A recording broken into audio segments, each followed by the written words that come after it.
As Michel Serres wrote, we are drifting together toward the noise and the black depths of the universe. And in the air, the gods pass us by, weightless, insubstantial, flanking non-existence, evanescent spirits. The least wrinkle in the air will chase them away. But why do so many of the words that we use to name the spirits have the root meaning of appearance? We speak of the phantom and the phantasm, the idol and the eidolon, the apparition, the spectre, the vidmo, the gaskin.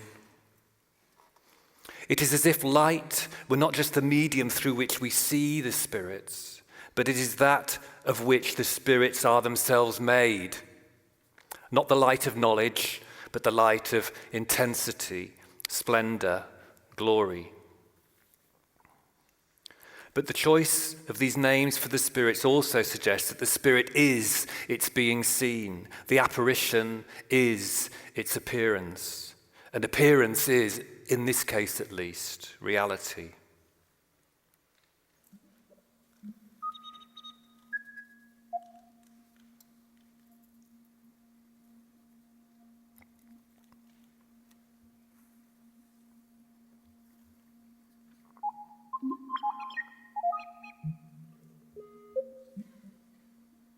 At the heart of our demonstration tonight is an apparatus. Just like those of the laboratories and seances of the 19th century, our apparatus will also produce effects, bring about appearances. And through the apparatus, the far will be brought near, the near taken far. The tiny and the vast will come into relation. We will see microbes as macrobes, dust as galaxies. The phenomena will become the real. But what will also come forth will be the relation between the apparatus and the apparition, between parare, the preparation, and perere, the coming forth, all taking place in the airy space of this auditorium.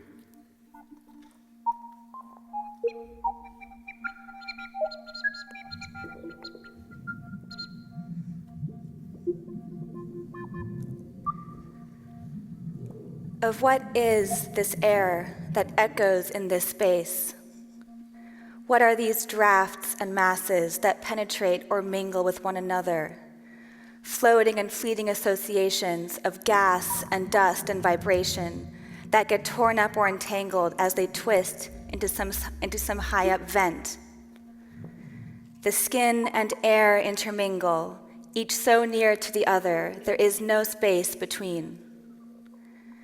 Gillian Wigmore's words reveal an aerial poetics, a poetics of enunciation in, with, and through air.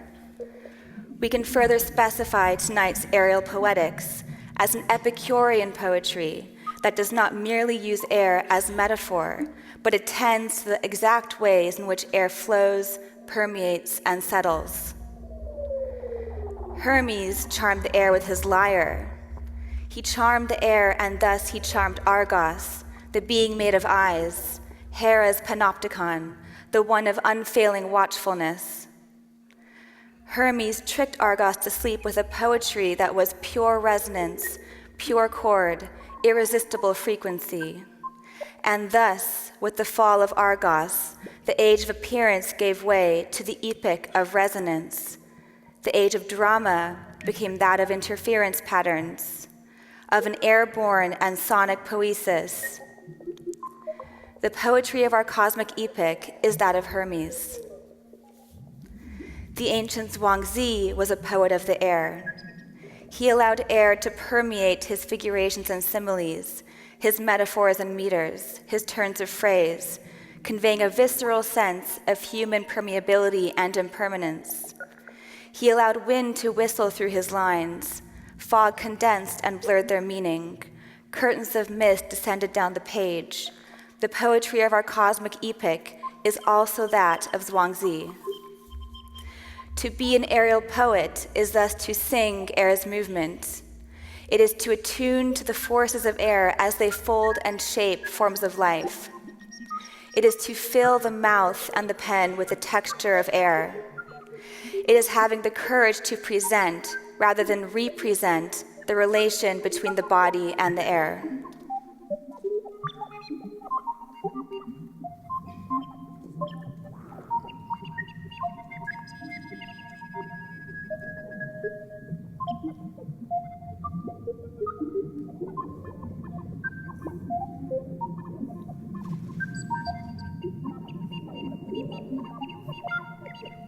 And what is air for us here in this auditorium?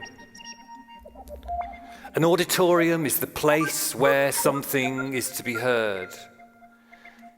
And the air in the auditorium is the precondition for us to compose and share our words. We all need a relation to air well before starting to speak. Air is the body of sound in that it is the occasion, the medium, the happening of sound. But sound is equally the body of air, air gathered into form, given intensity and intent. And this communication, this sounding forth of our words is preceded by the communication between the chambers of our hollow bodies, which allows our bodies to become whole and to come into relation within the greater pneumatic chamber of this theatre. And the air, its infusing presence and motion, is a condition of possibility for this communication of internal and external spaces, of giving voice, of calling out, and of entering into presence. The air also precedes the apparatus and the apparition, the preparation and the coming forth. For the apparition is the movement of air and its denizens. And the air also connects our bodies, all our bodies and the apparatus. Our bodies move and breathe and speak, and the chamber of the auditorium sighs and gasps and blinks, communicates with the other chambers of the house, and the dust begins to move.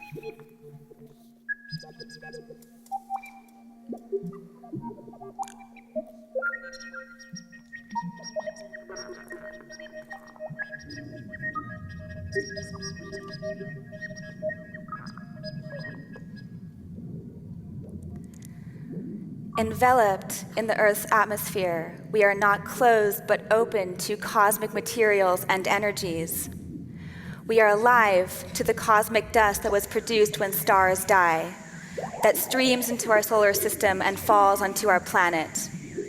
We are alive to Schumann resonance, that constant inaudible sub-bass sounding in the air, sustained by all thunderstorms on Earth.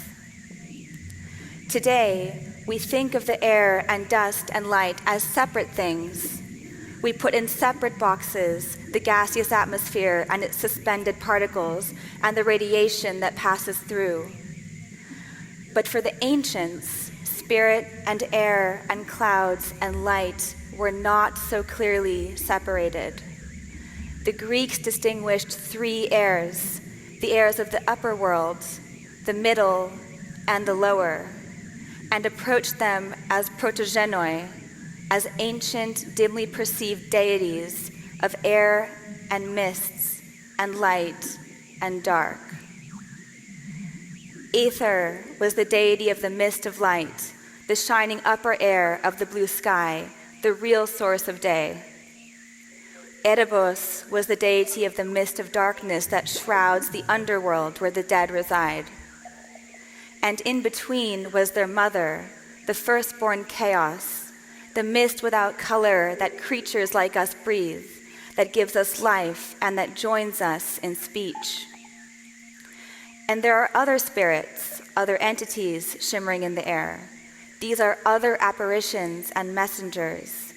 These are those that haunted Aristotle's Elements, those that stirred in Lucretius's sun-bathed rooms when he saw the dust in motion and thought of atoms, that sang in the verse of Sappho and her nymphs, that moved in Shelley's clouds and hung in Poe's nebulous auras, that animated Irigary's pneumatic philosophy, or that were born on the rims of black holes and active galactic nuclei, and only now pass through the fragile envelope of air around the Earth and make it sing.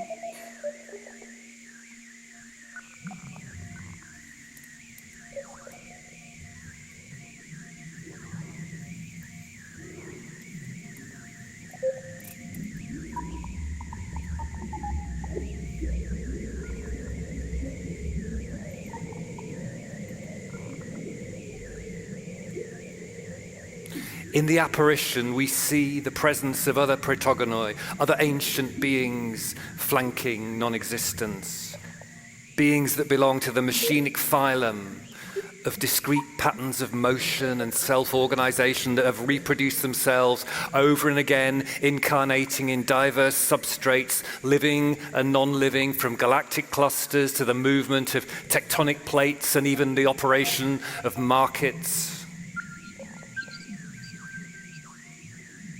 But how can we link the near and the far, the large and the small, without the illusion of the Eames's smooth zoom? What is the relation between the vibratory cosmos of this apparatus and that in which our home galaxy moves among superclusters of celestial filaments and nebulae?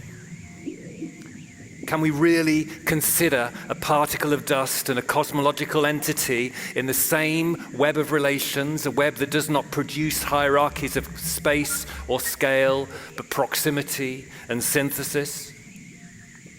We can do so with the apparatus and the apparition, with the enveloping air that holds them and us in its embrace, and with the ghost numbers, the numbers through which the world unfolds and informs itself in continuous motion. The ghost numbers are not the Platonic numbers of ideal form, but the numbers of the material world. They do not have dimensions of space or time or heat or speed or pressure, but are the bare ghost numbers of pure intensity, which have lost their dimensional bodies in an originary collision between force and force, speed and speed. So they are measurements independent of our arbitrary human units. They are the world measuring itself beyond human convention. The numbers of which we speak are the Euler number, the ratio of stream pressure to inertial force, the Galilei number, the ratio of gravitational to viscous force, the Hagen number of buoyancy over viscous force, the Reynolds number of inertia over viscous force, the Rouse number of settling velocity over turbulent mixing velocity, and all the other dimensionless ghost numbers that crowd and jostle around our dust particles, the Bond, the Froude, the Bagnold, the Knudsen and the Nusselt and the Prandtl. The ghost numbers are the numbers of the phenomena, the numbers that track up and down at every point in a world in constant motion and self-organization. They are the numbers of Mother Chaos, the noise from which all order arises. And they are the numbers which fold the world into a rumpled skein in which distant points are joined and single points are sundered apart.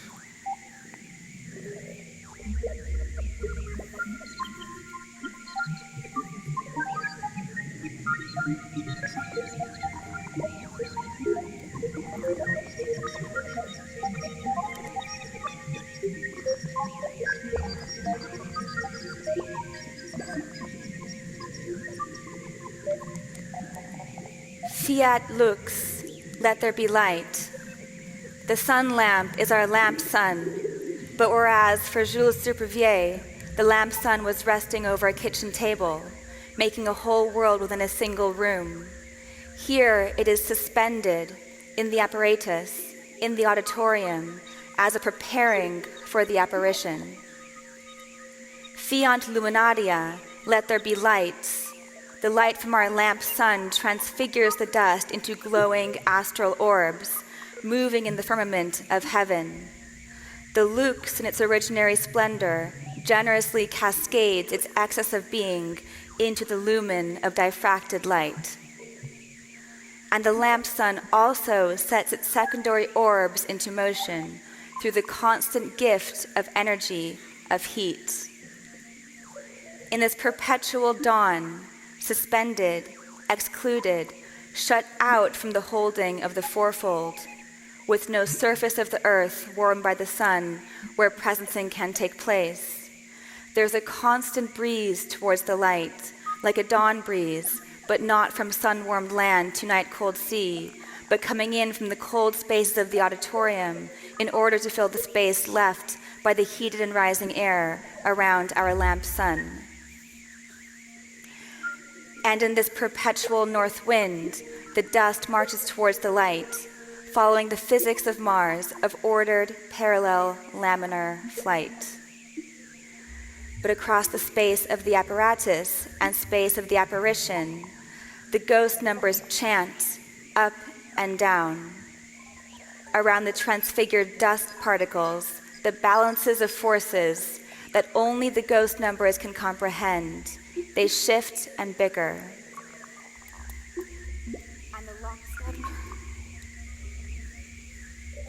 And the lockstep of laminar, martial movement from right to left is broken by the clinamen of Lucretius, the deviation, the swerve.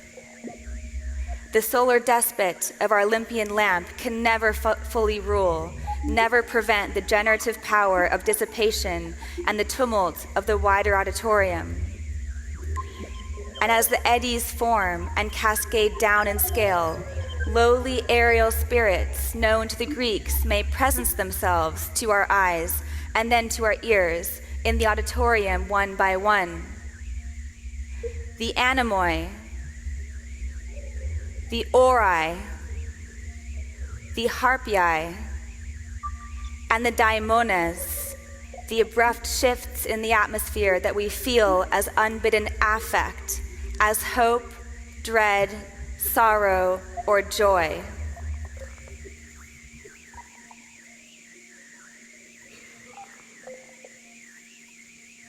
Pick a speck of dust, not a raisin this time, and watch it move as the ghost numbers track up and down around it, the numbers of Rouse and Reynolds and the coefficients of drag and lift. Is it at the mercy of the local intensive gradients, or can this limbed, transfigured micro-orb wake into new life? The apparatus is impatient. It refuses to wait for the air and its dust to find its own dusty abiotic form of life, its own self-positing, its own version of the needful freedom of living things that 4 billion years ago brought a new form of inhood into the world. Appearance is reality, but it is also deceptive. The apparition is a setup, a shakedown, a hustle.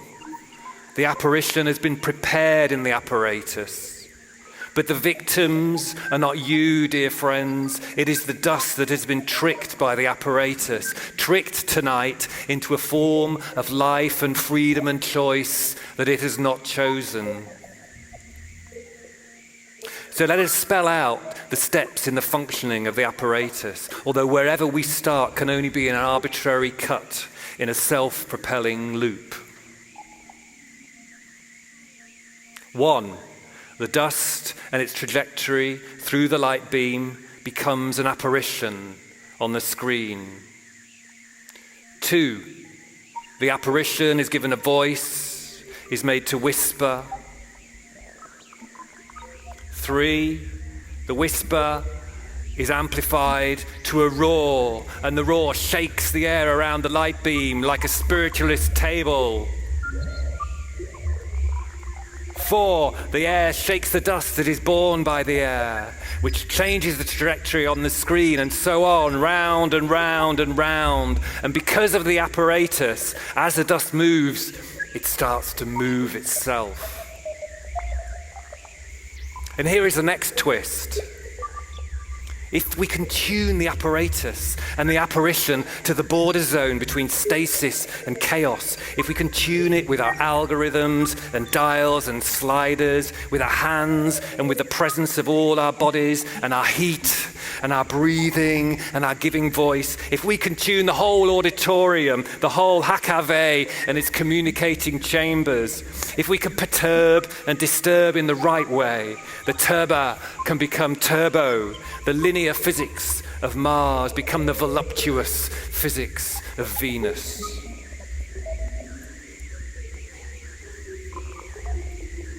And as we and all the entities gathered in this auditorium continue our drift up the entropic stream toward the noise and the black depths of the universe, as the assemblage of the apparatus and the apparition, the surrounding auditorium, and all of us held within it, hover on the boundary between equilibrium and non-equilibrium, that shoreline, that fertile zone of ebb and flow between stasis and chaos, we may see a new form start to appear in the motion on the screen and hear it give voice in the volume of the auditorium. One member or other of the machinic phylum of ancient firstborn beings embodied in the very motion of the air. And if the essence of a spirit is its being seen, will it also be its seeing us?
The apparatus will remain in the auditorium for 5 minutes.